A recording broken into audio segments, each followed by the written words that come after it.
Hello again to my YouTube friends and subscribers.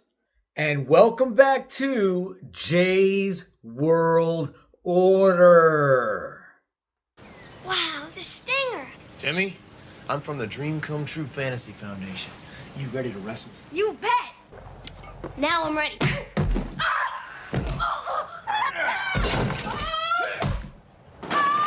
It looks so real. Today, we are heading to one of my favorite places in the state of Arizona, possibly one of my favorite places in the entire country. And that place is called Starfighters Arcade. Before we head over there, I have to share something with you. I met Sting.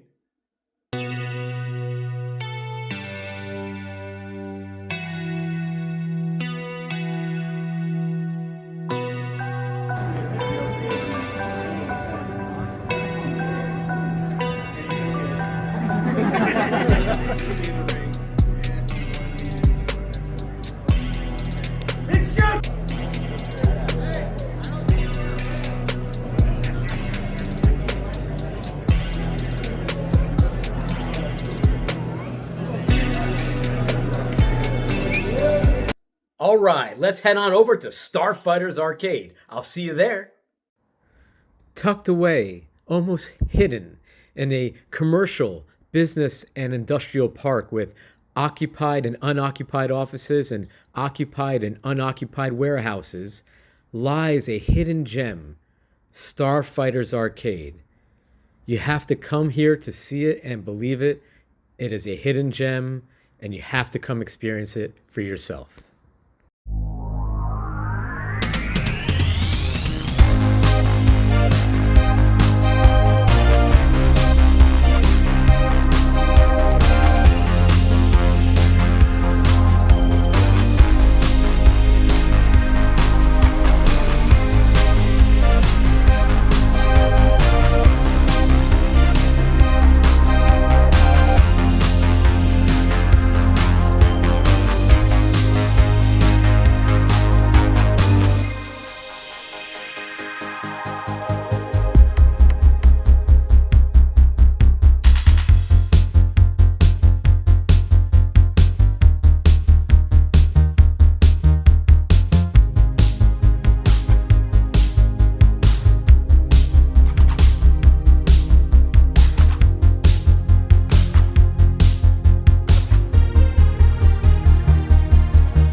Family Guy bowling?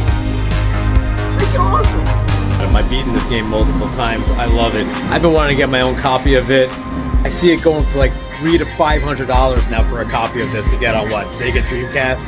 This is a great fighting game, my friends. Wow! Oh! Two of the hardest arcade games of all time. Dragon's Lair 2? Dragon's Lair 2?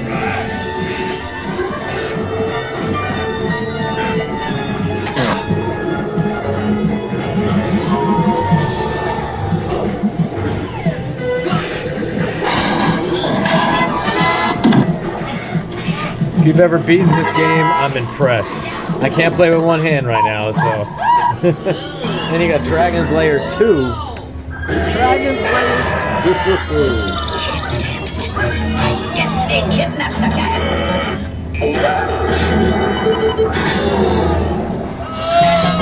Space Ace in lieu of Dragon's Lair. Incredibly difficult, awesome game.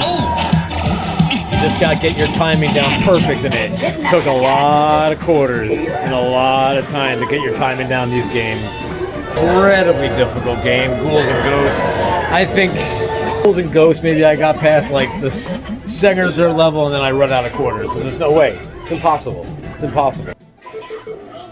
I'm sure a lot of you folks have been playing Arkanoid on your cell phones even This game, Gyrus or Gyrus, I forgot. I think it's Gyrus. This game was on all our iPods. And when you go into the click wheel and you click games, the click wheel game of Gyrus.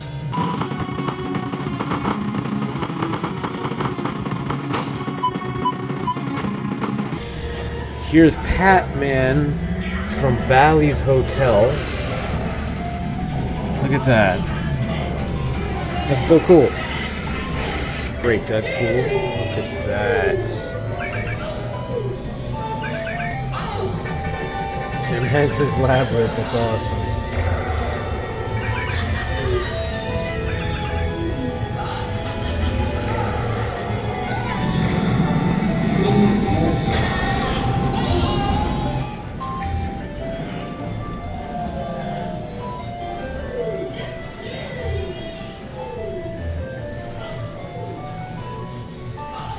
Classic vinyl and some classic comic books up here.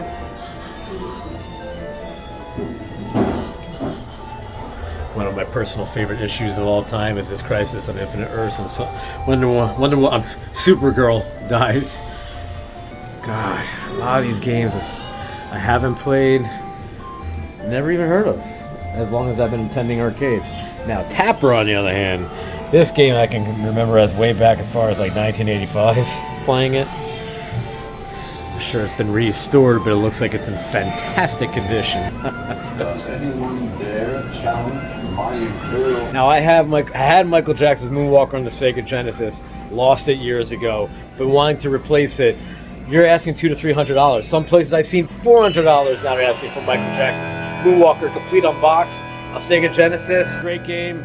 But the arcade of Michael Jackson's Moonwalker is the shit. I love this game. I freaking love this game.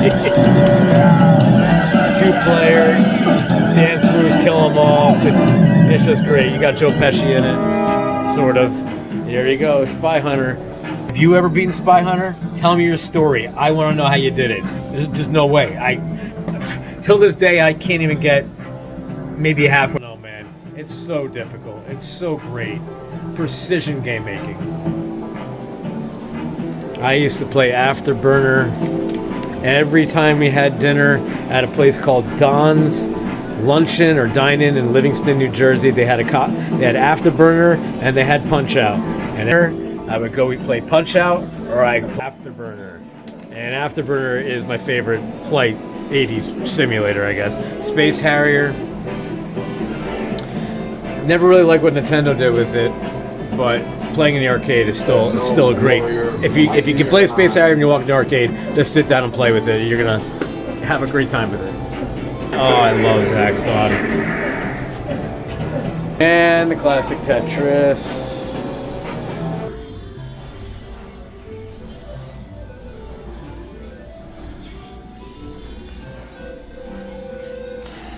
You ever have an 8-track player? I think I did. I think I had an 8-track player. I know my family did. I don't think I personally owned 8 tracks. I think we had that stereo.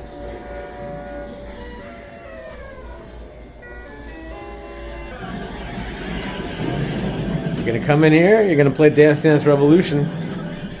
And guess what?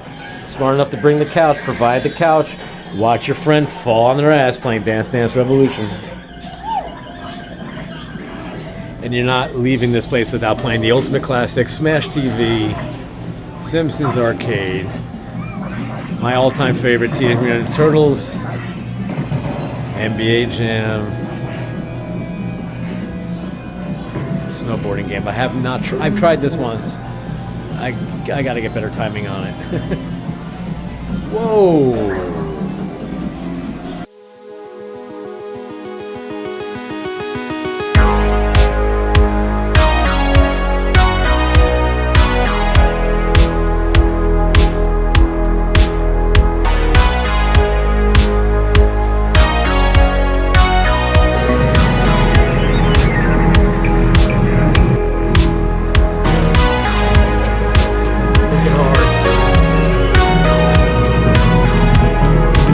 Where's my mom? I need more quarters.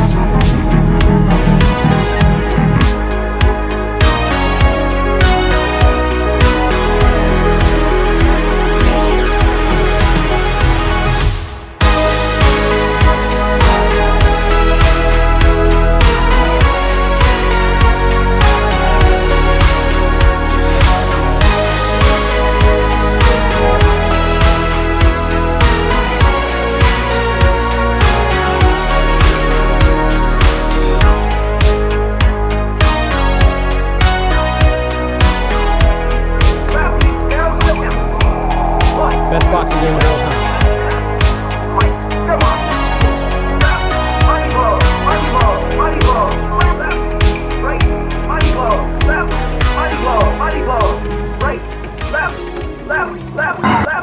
The Batman does not kill people, but the Batmobile will kill people.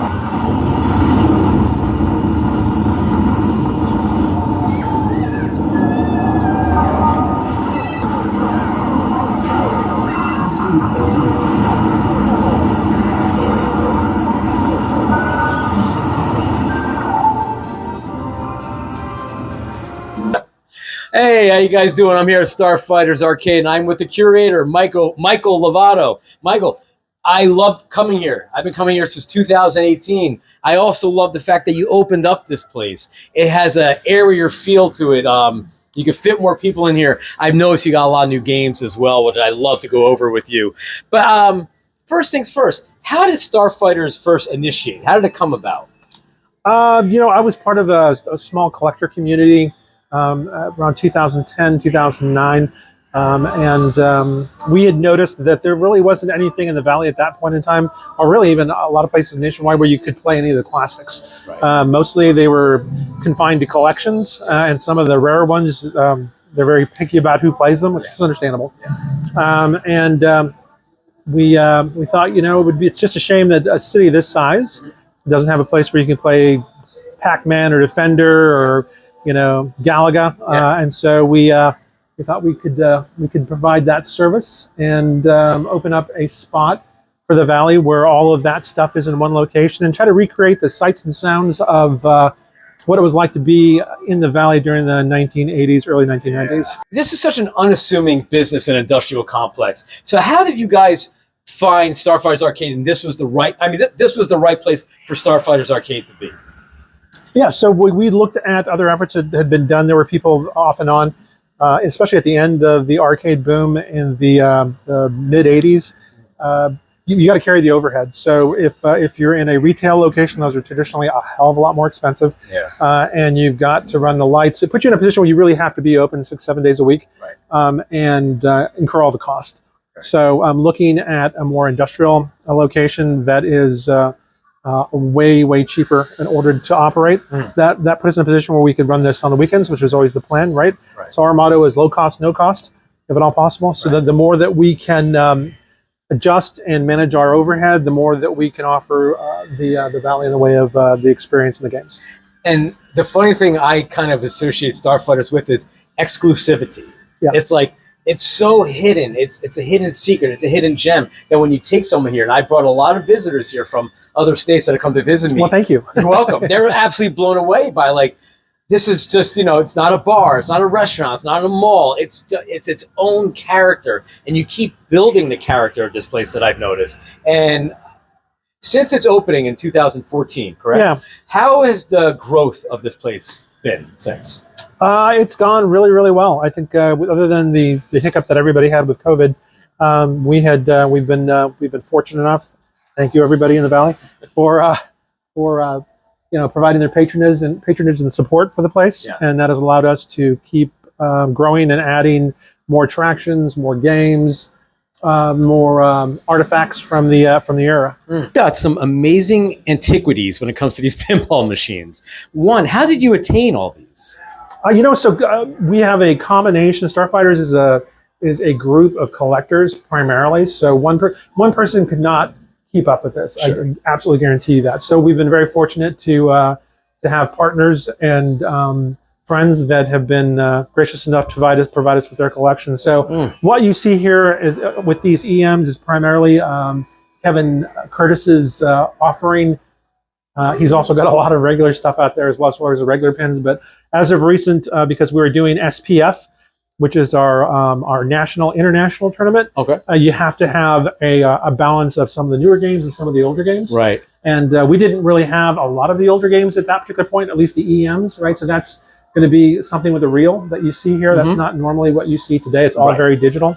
And they're a lot more work. So there's tons of contacts in these pinball machines that even if they're working fine and they're sitting for a while, those contacts will develop tarnish because they're copper, and then they'll stop working. So they're very labor intensive. But we need them we could use them in SPF. And so Kevin, over the last year and a half, has gone out and started to buy and restore these so that we could have them as a part of the event. How beaten up were these when you first got these? Some of them were in really good shape. Some of them were pretty big basket cases. Yeah. Kevin is probably one of the best technician restorers in the country, in my opinion. Right. And he's really cut his teeth there. He's been a godsend. We would not really have pinball at the level here if it wasn't for Kevin, because initially we opened up with 130, 150 uprights, and we knew that we should have a representation of pinball at that point. So we had 4. Right. Right. It's just sort of hey, and there's some pinball here because there was some pinball, back in the arcades back then. And what we found was that hey, there was obviously a market for it because people would play all of the regular stuff, and then about halfway through the session, they would all start to coalesce around just those 4 pins. Right. Right. And there are a ton of maintenance because you've got a metal ball bearing that's basically smashing into everything in the cabinet. So they're a lot harder to maintain than a regular upright. Yeah. Anyway, long story short, Kevin reached out to us. He was a customer and said, hey, listen, I would love to volunteer my time and help you get these things running. And it just, one thing led to another. And I started doing my own restorations, based off of his support because he had learned so much as well. And that's put us in a position, you fast forward 10 years in the future, where we're able to do this because we have the competency and bring them back from the dead. That's another thing too for us. It's a big deal. You get a big amount of satisfaction taking something that is hammered, right? That some people would consider garbage, and being able to bring that back all the way to new specs, new play fills, complete rehab boxes, or rehabbed play fills, and they look brand new. So you're like, well, at that point, this has got another 30 years, as long as like a meteor doesn't hit the planet, right, or flood. It's and people can join. It's one ship that went into these things. You just don't see it like this anymore. It's just all hand put together. Yeah, this is vintage Americana. Yeah. You're not going to get this really anywhere else on the planet. This is during the 60s, 70s, and 80s, where pinball was a very big deal. Yes, and you had multiple companies that were supporting that industry. The art packages, the themes, strictly American, and we're honored to be able to help carry that on to the future. Yeah, a brand like this Wizard is a good example. It's a classic theme. It's a classic pin. It's patterned off of the Who's Tommy. Tommy, yeah. You can ask anybody that knows me. I'm not super big on favorites, honestly. Sure. I love them all. I love all of my children. Right? Yeah. So I can't think of, but there are some classics, I think, that translate beyond over generations. Sure. Like they're as relevant or as popular now as they were back in the 1980s. Right. And one of the big ones is Galaga. Absolutely. Galaga is this row here, which is our Bally roll. Yeah. So we got this. We're playing the Tron. Is one of the most popular, one of the busiest. Sure. Since the inception. So Pac-Man still remains popular. Very, very popular. Amazing. Pac-Man, Galaga.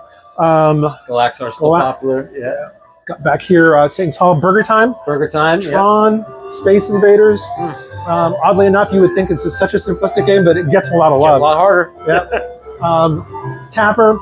And then, of course, the Williams row. The thing that we're missing here is Bubbles and Blaster, which I would love to have. Yeah. But as things have become more popular and these have become more sought after, the price has just gone through the roof. Really? Fortunate that we had most of this stuff before the resurgence, so it was cost effective for us to do something like this.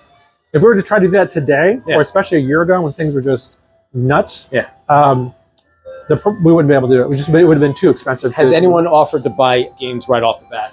Who came over to the arcade? Yeah, that does happen from time to time. Someone that remembers them, remembers playing them at a specific location. That's the cool thing about arcade games. For me, as an example, anytime I see an Asteroids cabinet or game, Right. or play it, immediately I think of the smell of pizza, specific pizza pan. Right. Because that's where I would go play it back in the day, right? Yeah. And so it just immediately takes me back there. And so, yeah, from time to time, we'll have patrons that come in and say, "Hey, would you be willing to sell your Kickman or your Asteroids or your Galaga?" Yeah. Right. And unfortunately, we only have a few, Sure. and so we don't So necessarily. you never really have, you never obliged to these sales, so to say? No, not really. Yeah. We try to like that Galaga is a perfect example. That was a complete basket case when we got it. Oh, really? Yeah, so we did this is the ones we did a complete restoration on. The cabinet, the side art, recapped and put a new a burn-free monitor into this thing. Found a marquee that wasn't shot, and But that is an original marquee? yeah. Oh, wow. Yeah, and then we tore down the coin door, got it powder coated, rebuilt it, put it back together. So this Now, I'm shocked. You have a game here. Follow me for a second. All right, so my brother went to Monmouth University in New Jersey, yeah. and they had an arcade, and there was a game that I was sitting playing in my tap dance shoes because I just did a performance in an Atlantic City hotel. Yeah. And the game that I was sitting down was Escape from the Planet of Robot Monsters. I've been looking for this game since 1994, and when I came here in 2018, son of a gun, you guys had it. Yeah, no, we were really fortunate to be able to pick this one up. Yeah. There was a trucker, long haul trucker, and he had a huge personal collection in his house. And because he was traveling cross country, he would find these games, pick them up on route, when he was doing his rounds, bring them back home, and on his time off, he would completely restore them and then add them into collection. He had some really rare titles. Yeah. He put one up for sale. That's how I got to meet Gameplay him. is just, it was so and then unique seeing- for its time, I thought. And it was sort of a run and, I want to say run and gun, but it was a level run and gun. Yeah, So, it is a great game. Great game. And unfortunately does not get the same amount of love as some of the classic. Many people heard yeah, of it, this is when back when the arcades were starting to go out. Right. Yeah. Once they got home consoles, they weren't nearly as popular. They were still producing really good stuff, but it just it doesn't get the love that those other ones did. Not that there isn't a good fan base, and a lot of people do love this game. Sure. We're just again really fortunate to have it. You're also very fortunate to have 720. Mm-hmm. I would buy this game in a heartbeat, but I wouldn't even dare even ask. But this is one of my favorite games ever in the arcade, 720. Each one of these games, oddly enough, has a story in that from a procurement perspective, because you're dealing with primarily collectors who had them. They're all over the place, right? Different states, different cities. And so we had a set list of target games that we wanted to pick up that I was voraciously, and so was Steve, and so was, me and Steve primarily, picking up. And so we would travel not quite cross country, but we'd go over into California, sometimes New Mexico. You find this all though, huh? Yeah, and we pick them up. So were they good deals, good prices for some of these things? yeah, some of them were screaming deals. They were very gracious in that they were the hardware itself, as far as the cabinet and the peripheries, were in really good shape, and it just wasn't running. Right. And so the person just wanted to get. Usually, it was a situation where the significant other, the wife, was left with a collection that she just wanted out of her house. Yeah. And God bless ex-wives. God bless her. Yeah. And so Now, Mike, you have something here that my subscribers need to see. Oh. You have the Star Wars Battle Pod. We do. Can you? Sure. Please? Yeah. It's the greatest arcade experience I ever had in my entire life. Doing it? Oh, I'm so jealous you got this. The Battle Pod. This is the greatest thing ever. Yeah, we had. The Star Wars Battle Pod. So there was another group of collectors, Garrick, and they throw parties, repair parties. So they're a real good resource for the community. Oh yeah. He is very good at procuring games as well. Someone got mad at me because this was at the Zapcon. And I sat in this for too long, and someone knocked and told me to get the hell out. What a great, so you got selection. Yeah, and it's like IMAX theater. Yeah, I for remember an the first arcade time game. that they came out, you couldn't get into one because there was always a line. Right. Right, and I was desperately wanting to play it, but I never could afford I can't believe you got it. to spend the 15 or more like half an hour, 45 minutes to get in there. So Derek was gracious enough to sell this one to us, Oh, wow. and I knew that we wanted it for our collection, so that we could have it for the Valley. And we've had her for about 2 months. You would never sell this, right? No, not really. It's one of those things where if we would want the building would have to burn down for us to want to be able to let it go. You know, yeah, I mean the classic setup with the trench, you know, is amazing. This is the kind of thing that I sometimes think about if I could go back in time and drive this thing with me to an arcade, the amount of attention that it would get just because of the advance in technology. This is such an amazing have to have. So, But yeah, if you haven't played one, I highly recommend, if you're a Star Wars fan, that you take the opportunity to get into one of these things and experience it. this is pristine. This game is perfect.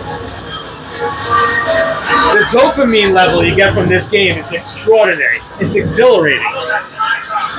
You can get a little. Some people do get motion sickness in it. Sure, I did. And I'm prone to do that, but I love the game so much that it's worth the. Yeah. It's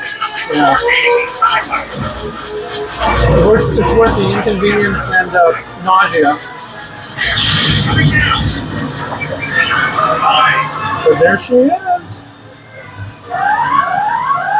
Oh, thank you, brother. Mike, thank you so much for letting me do a walkthrough of this amazing arcade and amazing experience that you provide for the people of Arizona and even out of state.